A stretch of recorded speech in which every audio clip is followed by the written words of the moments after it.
오늘 우리가 읽은 단락의 말씀은 불과 한 5절밖에 되지를 않지만 한 절 한 절이 굉장히 한두 절 빼고는 각 한 절씩만 가지고도 설교를 할 수 있을 만한 그런 굉장히 많은 얘기들이 함축되어져 있는 성경 구절이다 라고 봐도 과언이 아닐 것입니다.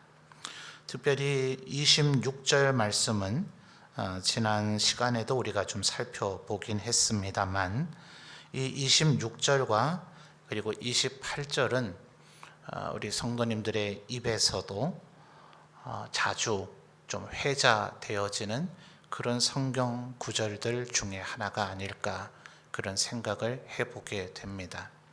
그러다 보니 우리가 의도하지는 않았지만 일단 글자 문자적인 이해가 이제 그렇게 되어지니 원래의 원문의 의미나 또 문맥의 의미와는 조금은 핀트가 다르게 된 그런 이해가 우리에게 좀 더 일반적으로 되어져 있지 않는가 그런 생각을 좀 하게 됩니다. 예컨대 26절 말씀은 분명히 성령님께서 말할 수 없는 탄식으로 우리를 위해서 친히 간구하신다 이랬습니다.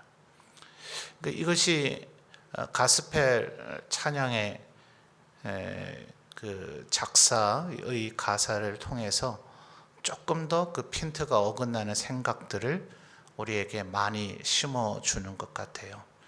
예컨대 당신이 지쳐서 기도할 수 없고 눈물이 빗물처럼 흘러내릴 때 누군가 나를 위해서 기도한다. 그것은 어떤 의미에서는 우리 성도들 가운데 누군가가 나를 위해서 기도해 줄 것이다 라는 기대감을 우리에게 주기도 하지만 그 작사의 가사의 의미의 끝자락에는 이 26절의 의미가 닿여 있죠. 그러니까 내가 기도하지 못할, 기도할 만한 그런 마음 상태조차 되지 못한 은혜가 떨어졌든지 시험 들었든지 낙심했든지 이럴 때 염려하지 마라. 네가 기도하지 못해도 누군가 어떤 성도들이 너를 위해서 기도하든지 아니면 성령님께서라도 너를 위해서 기도해 주실 것이다 라는 의미로 종종 이해되어지곤 했습니다. 자, 잘 들으셔요. 이게 정상적이고 아주 정확한 상태는 아니라는 것을 지금 말씀드리고 있는 겁니다. 26절의 의미는 원래는 그런 의미는 아닌 거죠. 자, 26절 상반절을 보면 이와 같이 성령도 그다음에 우리의 상태를 뭐라고 그럽니까? 우리의 연약함을 도우신다. 자, 성령님께서 우리를 위해서 친히 기도하시는 이유는 우리가 기도 안 할 때 그걸 보완해 주는 장치가 아니란 말이에요. 우리가 연약하기 때문인데 그 연약함을 이 뭐냐? 어떤 것을 지금 바울 사도는 연약하다고 표현했느냐? 26절 중반절을 보면 우리 그 이어지는 말씀이죠. 우리는 마땅히 기도할 바를 알지 못한다. 자, 우리 한글로 번역된 거는 마땅히 기도해야 될 줄을 알지 못한다. 이렇게도 또 이해가 될 수 있을 것처럼 보여져요. 기도해야 되는데 기도할 줄을 모른다. 이런 느낌도 들잖아요. 그러나 헬라 원문의 의미는 마땅히 기도해야 할 바, 그러니까 뭘 기도해야 되는지를 우리가 정확히 모르는 상태, 그것이 상반절에 말하는 우리의 연약함이란 말입니다. 그러니까 말하자면 아주 극단적으로 가면 아예 기도가 중단되는 상황도 있기는 하겠죠. 그래서 우리가 익숙하게 알고 있는 그 이해가 틀렸다라고 제가 말씀드리지는 않은 겁니다. 우리가 익숙하게 알고 있는 그 이해가 약간의 핀트가 어긋나 있다. 그러니까 그 말은 뭐 때로 정말 우리가 낙심하거나 시험 들고 절망하고 낙심해서 기도하지 못할 때도 있겠죠. 근데 이것이 26절의 말씀을 그렇게 이해함으로 말미암아 괜찮다, 뭐 내가 기도 안 해도 성령님께서 나보다 더 정확하게 나를 위해서 알아서 기도해 주실 것인데 라고 하면서 나의 게으름과 나태함을 합리화시키거나 기도 안 해도 돼, 성경은 기도 안 해도 된다고 했는데 목사님은 왜 자꾸 기도하라고 우리를 들들들 볶아대나, 이렇게 이해하시면 큰일 난다 이 말이에요. 자, 15절로 다시 한번 거슬러 가서 보죠. 15절과 16절을 자, 같이 한번 다시 읽어보겠습니다. 15절, 16절입니다. 시작. 너희는 다시 무서워하는 종의 영을 받지 아니하고 양자의 영을 받았으므로 우리가 아빠 아버지라고 부르짖느니라. 성령이 친히 우리의 영과 더불어 우리가 하나님의 자녀인 것을 증언하시나니. 아멘. 자, 15절과 16절을 잘 보시면 우리가 지금까지는 바울이 에베소서 2장에서 본질상 진노의 자녀였다 그랬죠. 그러니까 그게 예수 믿기 이전의 우리들의 상태란 말이에요. 그리고 지금 로마서의 표현으로면 15절에 종의 영, 그러니까 율법이 있는 유대인이든 율법을 아예 모르던 이방인이든 율법의 원래적 기능은 그것이 아니지만 유대인들조차도 궁극적으로는 율법을 알아봐야 율법의 의로움을 달성한 존재가 된 것이 아니라 율법 없는 이방인이나 율법 있는 유대인이나 예외 없이 전부 다 죄 있는 자가 돼버리고 말았다 그랬죠. 그래서 그것을 지금 표현하는 것이 15절에 종의 영이란 말입니다. 그런데 이제 예수 그리스도의 은혜, 하나님의 또 한 다른 의라 그랬죠. 율법을 통해서 달성되어지는 것이 아닌 우리를 대신해서 죽으시는, 로마서 5장에서 말하기를 우리가 아직 원수되고 우리가 아직 연약하고 아직 하나님을 거역하고 불순종하는 그때에 우리를 대신해서 미리 죽으시는 예수님의 그 은혜로 말미암아 우리가 구원함을 받게 된다라는 것을 알려주셨죠. 그러니까 그것을 통해서 우리가 양자의 영을 받았단 말이에요. 자, 그러면 애중간한 중간에 어중간한 상태는 없다 이 말입니다. 15절의 표현을 보면 둘 중에 하나여야 되죠. 종의 영에 사로잡혀 있느냐, 양자의 영에 사로잡혀 있느냐. 그렇죠? 그러니까 여러분에게 믿음이 있다면, 여러분이 예수 그리스도를 믿고 있다면 우리는 무슨 영을 받은 존재이겠습니까? 양자의 영을 받은 존재죠. 그래서 구원의 9가지 서정 가운데 수양, 양자됨, 양아들과 양딸이 됨, 그 개념이 바로 이 15절의 표현에서 나온 것이라 그랬습니다. 그러니 양자의 영을 받았으면 15절 하반절에 보니까 어떤 행동이 나타납니까? 하나님을 향해서 아빠 아버지라고 뭐 해요? 부르짖는다고요. 이 부르짖음이 뭐 하는 거죠? 두 글자로? 기도죠, 기도. 그러니까 우리가 종의 영에 사로잡혀 있으면 우리는 기도하지 않을 거예요. 기도할 꿈도 못 꿀 거예요. 감히 어디 하나님 앞에 얼굴을 쳐들고 하나님 앞에 어떻게 하나님께 말을 걸겠습니까? 시편에도 표현하기를 하나님의 백성들이 종이 주인의 얼굴을 쳐다본다 그랬죠. 주인께서 지금 나에게 뭘 시키려고 하시는가, 나에게 혹시 노여워하지는 않으시는가, 나에게 은혜나 혹은 먹을 것을 주시려 하시는가, 여종이 여주인의 얼굴을 쳐다봄과 같다.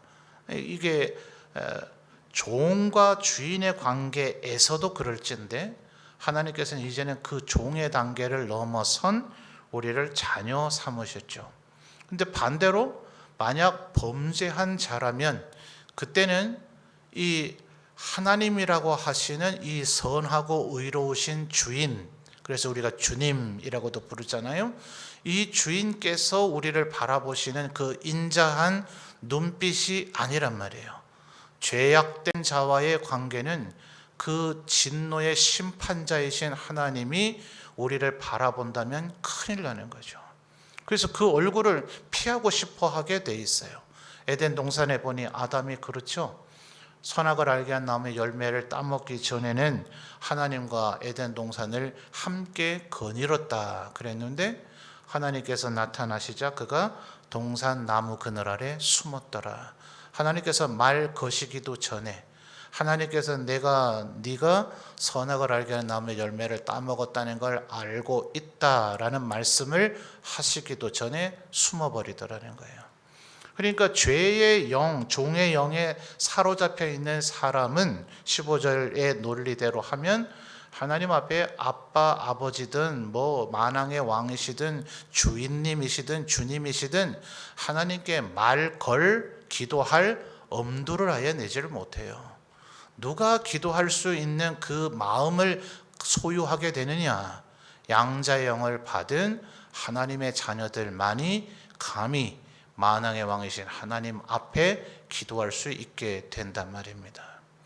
구약의 성도들도 어땠습니까? 감히 그들이 직접 하나님 앞에 나아갈 수 있습니까? 제사장을 통해서 나아가게 되죠. 그러니 로마 캐톨릭도 어떻게 합니까? 그들을 사제라고 부르잖아요. 신부라 부르면서 동시에 사제라 불러서 그들에게 고해 성사를 함으로 어찌 감히 평신도 따위가 하나님 앞에 감히 직접 말을 걸 수가 있습니까? 사제가 대신 아뢰어 줘야 되죠. 근데 우리는 그것이 성경의 뜻이 하나님의 뜻이 아니라는 걸 알기에 우리 각자가 성령의 인도하심을 따라 하나님을 아빠 아버지라 부르는 기도를 할 수가 있는 거죠. 그러니 우리가 양자영을 받은 사람이 맞다면 기도를 하기는 하겠어요, 안 하겠어요? 해야 그게 하나님의 백성이란 말이에요. 그러니 26절의 얘기는, 전제는 기도를 전혀 안 하고 있는 상태를 얘기하는 것이 아니라 우리가 기도를 하기는 하지만 우리의 연약함이 뭐예요? 우리가 뭘 기도해야 되는지는 정확히 알지를 못하더라 하는 겁니다. 구약 성경의 수많은 예가 그러하죠. 모세, 얼마나 탁월한 하나님의 종입니까? 다윗, 또 엘리야 같은 이런 인물들이 우리와 대비해 볼 때는 얼마나 하나님에 대해서 많은 알미 있었습니까? 그런데 그들이 하나님의 뜻을 온전히 알고 있습니까? 그렇지 않죠. 성경에 기록된 것을 보면 그들조차도 하나님을 안다고 하는 것에 대해서는 한계가 있더라 하는 겁니다. 이게 하나님과 우리와의 관계의 선이죠. 29절로 좀 넘어가서 보시면 여기서 말하는 하나님이 미리 아신 자들이라 하면 바로 이 정황을 지금 얘기하고 있는 겁니다. 우리는 하나님께서 우리가 하나님을 어떻게 어느 정도 얼만큼 압니까? 우리 힘과 능력으로 아는 것 아니고 하나님께서 우리에게 스스로를 노출시켜 주실 때, 좀 더 신학적인 표현으로 하면 계시해 주신다 그러죠. 하나님께서 만약 작정하고 은밀한 가운데 숨으시면 우리는 하나님을 찾을 길도 없고 만날 길도 없고 하나님께 아뢰를 길도 없다. 하나님께서 결심하시고 우리의 기도를 들어주시겠다고 스스로를 우리 앞에 노출시키시고 드러내시고 계시하실 때에야 비로소 하나님 앞에 기도할 수도 있고 하나님께서 노출시켜 주신 만큼, 드러내 주신 만큼 하나님을 알게 되는 것뿐이죠.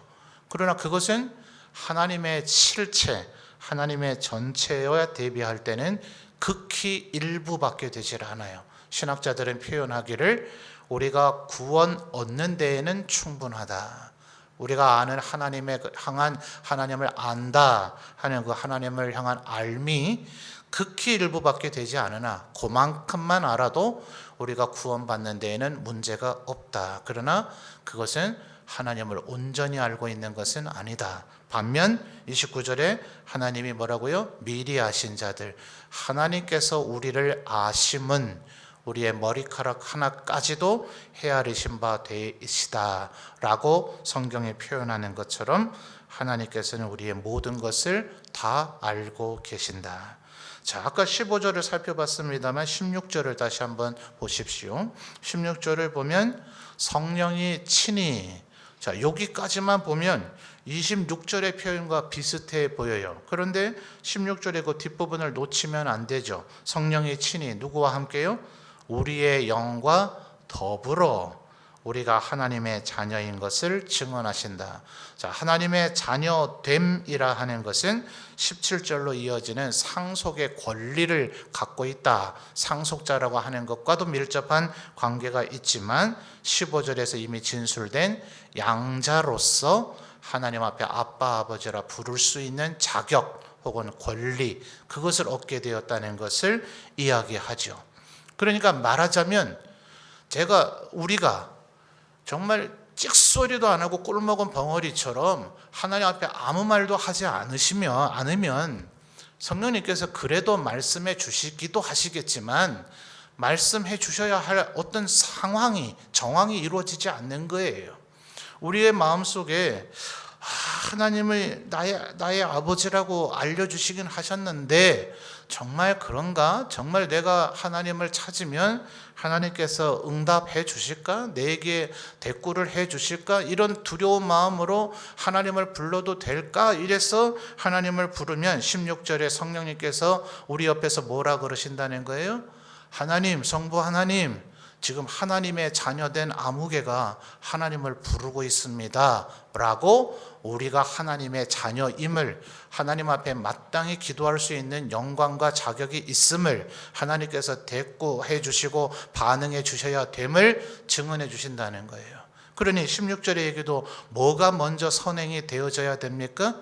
최소한의 우리의 기도가 있어야 이 성령님의 우리를 향한 함께 역사하심과 또 26절에서 얘기하는 우리의 마땅히 알 바를 알지 못해서 연약함으로 뭔가 어긋난 핀트에 안 맞는 그런 기도를 할 때에 그게 아니라고 우리에게 알려주시는 거죠. 그래서 기도에 대해서 정리를 하고 있는 신학자들이 이렇게 얘기합니다. 하나님께서는 언제나 우리의 기도에 응답하시죠. 응답을 안 하시는 적은 단 한 번도 없으시죠. 그런데 문제는 우리가 원하는 응답이 아니어서 우리는 늘 응답받지 못한다고 얘기하곤 하죠. 왜냐하면 하나님께서 우리에게 하시는 응답은 오냐 들어주마 라는 것만 있는 것이 아니라 지금은 때가 아니니까 좀 기다리거라 하는 응답도 하시고, 그런 기도를 하고 있느냐, 아직도 그 기도는 내가 들어줄 수가 없는 기도다, 아직까지도 그런 기도를 하면 안 된다는 것조차 깨닫지 못했느냐 라는 응답을 하시게 되겠죠. 말하자면 26절에 성령님께서 우리의 연약함을 도와주셔서 우리를 위해서 친히 간구하신다는 것은 16절의 말씀과 함께 성령이 친히 우리의 영과 더불어이니까 성령님께서 우리의 내면에서 역사하신단 말이죠. 자꾸 우리의 마음을 감화감동시켜 주셔서 그 기도는 안 해야 되는 기도야, 그 기도는 하지 마라는 것을 계속 기도하다 보면 우리의 마음속에 성령님께서 역사하신단 말이에요. 이것도 뭐 어느 정도는 기도를 하는 분들이나 경험을 할 얘기입니다. 전혀 기도하지 않거나 거의 기도 생활하지 않는 분은 이런 하나님의 역사하심을 그다지 느끼지를 못하죠. 그런데 조금 기도한다 하는 분들은 어떤 중대한 기도의 제목이 있으면 여러 사람과 합심해서 기도합시다 서로 이렇게 약속하고 서로 독려하는 그런 장치가 되기도 하고, 또 며칠 동안 날짜를 정해서 하나님의 응답이 있으실 때까지 그렇게 결심해서 기도하기도 합니다. 어떤 자유롭게 기도하기도 하고 어떨 때는 기도의 제목을 함께 정해서 하기도 하는데, 만약 함께 기도의 제목을 정했거나 누구에게 알리지는 않았다 하더라도 내 내면의 결심 내지는 내가 어딘가에 기록을 해놓고 하나님의 응답이 있으시기까지 내가 이것을 기도하리라 하는 나의 결심과 어떤 작정이 있었다 합시다. 만약 그것이 26절에 얘기하는 대로 하나님께서 우리에게 원하시지 않는 기도라면 단순히 내가 실수하거나 나태하거나 게을러서가 아니라 성령의 역사하심으로 말미암아 점점 내 입에서 그 기도는 안 나와요. 때로 아마 여러분 그런 느낌을 가지실 때가 있을 겁니다. 자유로운 기도를 할 때, 혹은 이번 금요일처럼 모여서 우리가 함께 기도를 하면 교회에서 보통 공동의 기도의 제목을 주죠. 그런데 개인적인 성향이 원래부터 불순종하는 성향이라서가 아니라 늘 평상시에는 그 앞에 인도자가 제시하는 그 공통의 기도 제목을 힘써 기도하곤 했어요. 그런데 어떤 날은 그 기도가 잘 안 되죠. 어느 사이인가 저 기도를 지금 하라고 하셨지라고 하면서 그 기도를 앞에 눈을 잠깐 떠서 기도의 제목을 다시 확인하기도 하는데도 눈을 감으면 어느샌가 나는 다른 기도를 하고 있을 때가 느껴지지 않습니까? 그게 간혹 나의 어떤 실수나 착오나 내 성향이 원래 불순종하는 성향이라서가 아니라 그걸 뭐라고 우리가 설명하고 이해하겠어요? 하나님께서 기도하면 우리의 연약함을 하나님이 아시기 때문에 마땅히 기도할 바를 알지 못하므로 마땅히 기도해야 될 것으로 우리를 끊임없이 인도해 가신다 말입니다.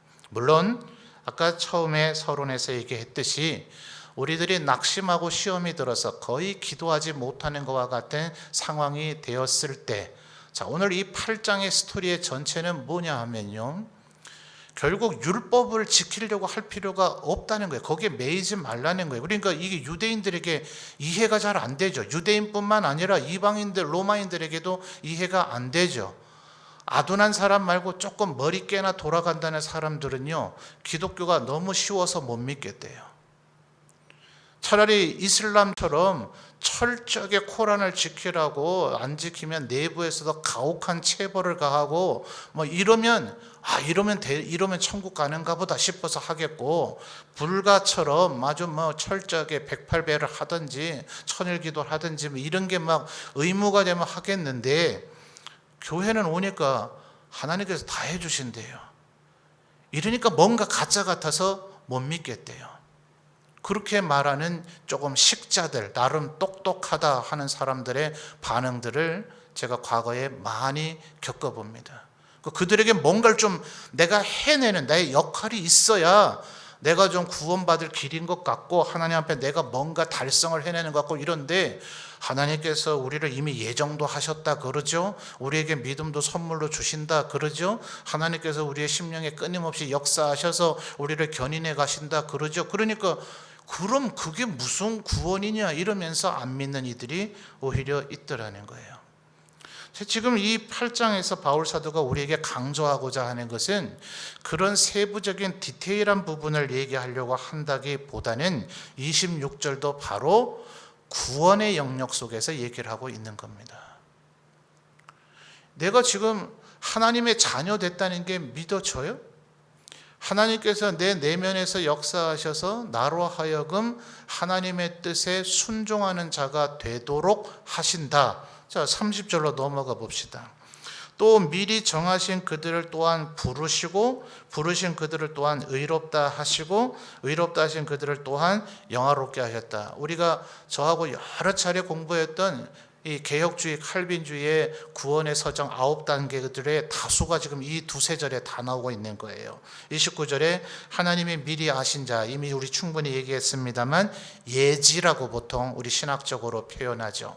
하나님께서 여러분을, 저를 우리 안강년 목사님과 다르게 너는 개성인이지 라는 것을요, 김민경 강도사님과 다르게 너는 개성인이지 하는 것을 우리들의 수많은 지금 현존에서 살아있는 인류만 60억이 넘는다 하잖아요.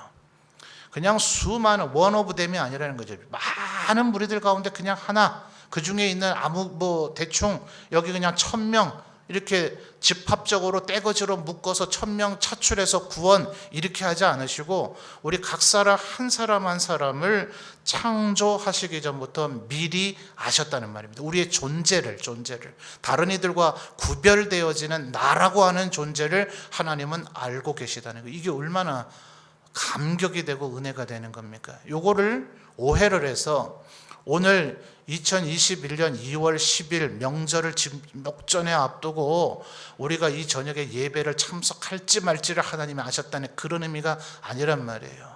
우리 세연이 형제가 휴가 나와서 지금 만나고 싶은 사람도 많고 하고 싶은 것도 많을 것인데 그 모든 것을 다 제쳐놓고 예배드리러 올까 말까를 하나님이 아셨다는 그런 의미가 아니란 말이에요. 흔히 우리는 그렇게 혼동하곤 해요. 우리가 하나님의 말씀에 오늘 이 저녁에 예컨대 이렇게 표현해 봅시다. 명절을 목전에 두고 지금 이 저녁에 예배드리러 나왔으면 얼마나 하나님 앞에 순종 잘하시고 계신 겁니까? 그렇지, 얘는 2021년 2월 10일에는 나에게 순종할 거야, 하나님께서 요걸 아셔서 우리를 작정하신 게 아니란 말이에요. 그러면 우리가 잘한 거지 뭐 하나님이 무슨 우리 작정하신 게 무슨 은혜가 돼요. 하나님께서는 우리가 정말 하나님의 말씀에 늘 순종하는 삶을 살지 천국에 들어오기 직전까지 끝까지 애먹일지 그거에 대해서 전혀 상관없이 우리를 아셔서 우리를 선택하셔서 미리 아셔서, 자 29절의 중반절에 나오죠.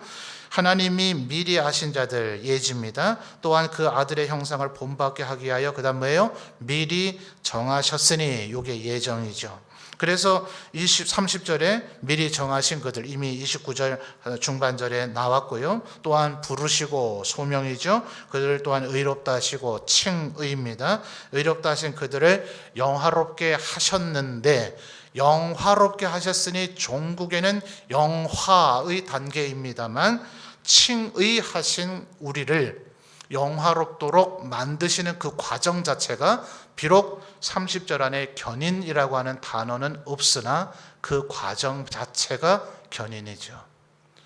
그러니까 지금 하나님께서 우리를 이렇게 하신단 말이에요.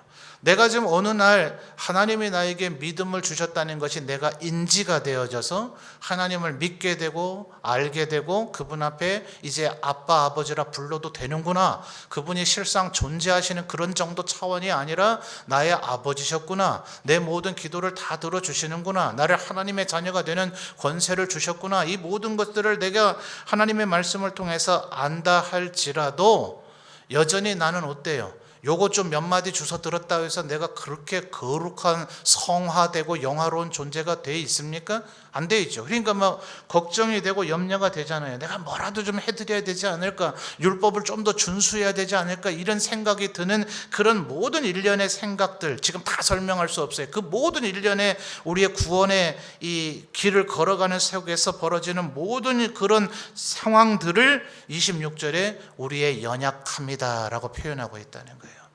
그러니까 이것은 우리의 지금 어떤 사소한 어떤 그 삶에서 일어나는 작은 일들, 그거를 우리가 막 기분 좋고 늘 행복하고 행복해야 우리는 은혜 충만하다고 생각하잖아요.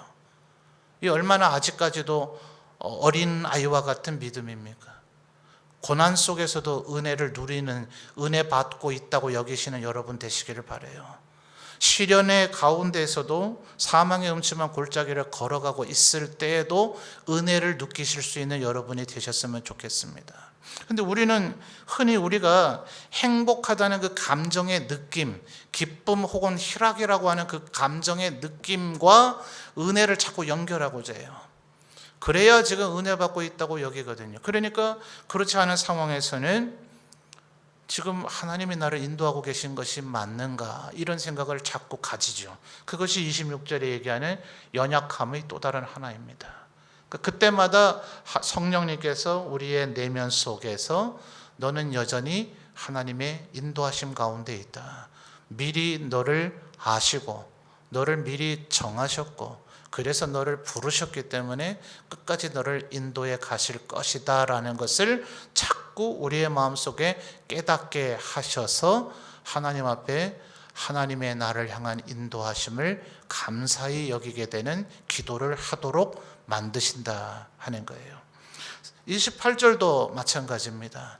28절도 간혹 우리의 계획에 신중하지 않음, 또 그 세운 계획에 대한 철저한 헌신과 열정이 부족함 등등으로 인해서 우리는 애초에 우리가 세운 계획대로도 잘 못할 때가 있습니다. 일이 실패되는 것 같고 허망한 것 같고, 또 우리의 지혜가 부족해서 애초부터 계획을 그렇게 세웠으면 안 됐던 거죠. 우리의 지혜가 부족해서 안 될 계획을 세웠던 거예요. 안 좋은 계획을 세웠던 겁니다. 그런 일은 결정하거나 결의하지 말았었어야 되는 거예요. 그런데 결과적으로 보니까 좋게 되어졌을 때 우리는 28절에 모든 것이 합력해서 선을 이룬다고 보통 말하곤 합니다. 이 또한 원래의 바울 사도가 지금 얘기하고자 하는 의미에서 핀트가 조금 어긋난 것이다. 그러니까 그것 또한 분명히 그렇게 되어지는 일이 없는 것은 아니에요. 그 부작용이, 그렇게 이해하고 있는 부작용이 우리로 대충 살게 만듭니다. 불성실한 것을 그저 스스로 자위합니다.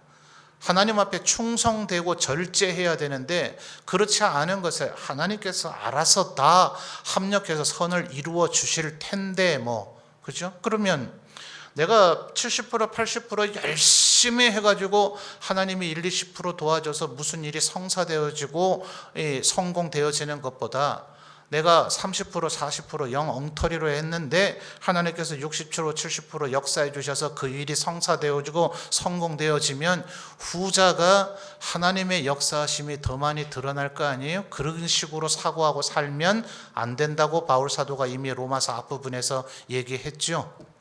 율법을 지킴으로 구원받는 것이 아니다 하니 그러면 이제 마음 놓고 우리가 율법을 범하고 죄를 한번 지어보자 라는 생각을 해서야 되겠느냐라고 5장 6장에서 바울 사도가 얘기했잖아요. 이게 또 똑같은 패턴이에요.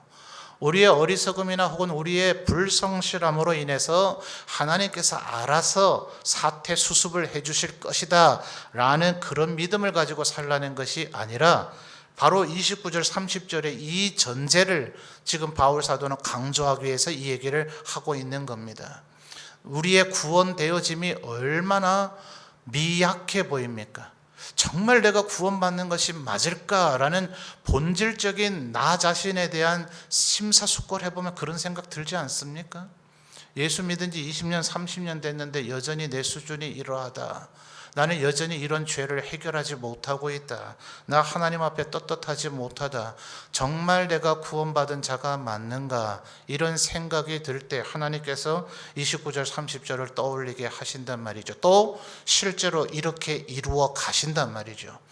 그래서 다음 시간에 살펴보겠습니다만 30절, 31절부터 39절까지 특별히 그 후반부에 그런 얘기가 나오죠. 35절부터 환난이나 곤고나 박해냐 기근이나 적신이나 위험이나 칼이나 38절에 사망이나 생명이나 천사들이나 그 무엇이라 할지라도 우리를 그리스도의 사랑에서 끊을 수 없다.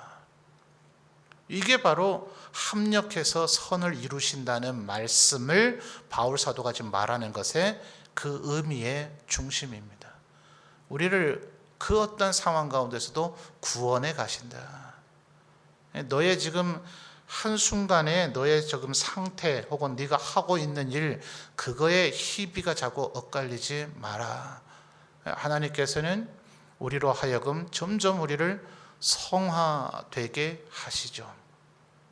천국에 가면 하나님께 묻고 자시고 할 필요가 없을 거예요. 그분의 모양과 형상대로 만드신 우리이기에 하나님 존전에 나아가 하나님을 배우는 그때가 되면 지금 우리가 주고받는 이런 말로 하나님께 자꾸 여쭙고 물어보고 대답을 듣고 마치 사도들이 예수님께 그렇게 했던 것처럼 그렇게 할 필요가 없다. 바울 사도가 고린도전서 13장에서의 말하는 그 말의 의미가 그것이다. 우리가 지금은 거울을 보는 것과 같이 흐릿하나 그때는 얼굴과 얼굴을 마주대하여 보는 것처럼 알게 될 것이다. 그러니 뭐가 쓸데없어요? 거기서 말하는 예언이라는 하나님의 말씀이거든요. 하나님의 말씀이 필요 없대요. 성경이 필요 없대요. 왜요? 하나님의 뜻을 지금은 우리는 26절에 뭐라 했죠? 연약함으로 마땅히 빌 바조차도 알지 못하는데 29절에서 하나님이 우리를 아시는 그 수준으로 우리도 하나님을 알게 되어짐. 이것이 영화인 거예요. 우리가 번쩍번쩍 금처럼 빛나는 광채가 되어지고 우리가 다른 사람 자꾸 우리가 비교하는 습관이 들어있으니까 다른 사람보다 내가 높아지는 걸 영광이라고 생각해요. 그게 세속의 영광이라고 백마 타고 높은 위치에 완장 놓고 앉아서 입성할 생각하지 말라고 주님께서 나귀 새끼 타는 본을 보여주셨는데도 우리는 궁극적으로 우리가 이루어야 할 영광을 자꾸 이 세속적 영광으로 매치해서 생각한단 말이에요. 우리가 번쩍번쩍 빛나는 존재가 되거나 다른 사람보다 우월한 존재가 되는 게 아니라 이 타락한 자에 되어졌었던 이 썩어질 인간이던 내가 하나님을 온전히 알게 되는 그것이 바로 영광이란 말이에요. 그렇게 된단 말이에요. 반드시 우리가 되도록 모든 것을 합력해서 내가 하나님께서 정하시고 미리 아시고 선택한 자는 절대로 중간 이탈은 없다. 그래서 바로 이런 신학적인 말씀의 깨달음 가운데 한 번 받은 구원은 영원하다 하는 거예요. 그런데 요즘 이 명제만큼 세상에 공격을 받는 기독교적 명제가 없죠. 이 명제가 굉장히 공격을 받아요. 너희네 정말 한 번 구원받으면 영원히 구원받는 게 맞는가? 이 세상의 세속적 비난이 왜 나오느냐? 하나님의 백성답지 않게 사는 이들이 너무 많아서 그렇죠. 한 번 받은 구원은 영원합니다. 근데 그 앞에 전제가 있어야 되겠죠. 29절 30절에 계속 나오는 이 전제 말입니다. 미리 아시고 미리 정하신 그들에게 이루어진 구원은 영원할 겁니다. 그런 구원을 받은 사람은 스스로의 언행을 조심할 것입니다. 내 언행으로 말미암아 하나님의 영광이 욕되게 되지 않도록 늘 아빠 아버지 앞에 기도할 것입니다. 성령님의 역사하심을 따라 성령님께서 내 영과 친히 더불어서 역사하시기 때문에 우리가 하나님 앞에 뭘 기도해야 되는지 어떻게 살아야 되는지를 삶의 매 순간 성령님께서 우리를 깨닫게 하실 것입니다. 그러므로 루터나 칼빈 같은 종교개혁자들이 얘기했던 것처럼 잠시 죄의 유혹 때문에 휘청대고 흔들릴 수는 있으나 까치가 내 머리 위에 집을 짓도록 방치해두지는 않을 겁니다. 생에 살아가는 가운데 까치가 지나가다가 싼 똥을 몇 번이나 맞아보셨어요? 진정으로 하나님의 백성으로 거듭난 자는 그 이후의 삶에 나타나는 죄악은 이와 같이 드문 일이어야 된다라고 종교개혁자들이 얘기하는 거예요. 나는 매일 새똥 한 번은 맞고 살아야 된다. 그건 하나님의 백성의 가져야 할 태도가 아니다. 그러므로 미리 아시고 미리 정하신 우리를 하나님의 나라 구원의 완성에 이르도록 하기 위해서 여전히 성령님께서는 탄식하며 우리를 위해서 기도하고 계시다. 지난 시간에 살펴본 말씀 기억하십니까? 피조물들조차도 인격도 없고 생각할 기능조차도 없는 피조물조차도 하나님의 백성들이 어서 속히 드러나고 나타나기를, 그들이 구원받기를 그들이 고대하고 있다. 그들조차도 탄식하고 있다. 여러분의 심령 가운데서도 23절에 탄식하고 있다 그랬죠? 그래서 지난 시간에 탄식은 22절에 피조물, 내 안에 거듭난 나인 한 나의 탄식, 그리고 오늘 우리가 26절에 다시 한번 의미를 살펴본 이 성령 하나님의 탄식이 우리의 구속, 하나님의 백성이 드러나고 선명하게 하나님의 백성 되어지기를 간절히 바라고 계시다. 성령님께서 우리를 향한 기도는 우리의 소원 성취나 우리의 물질적 축복이 아니라 우리가 하나님의 백성답기를 하나님께서는 탄식하며 기도하고 계신다. 이 하나님의 바람을 이루어드리는 저와 여러분이 되시기를 바랍니다.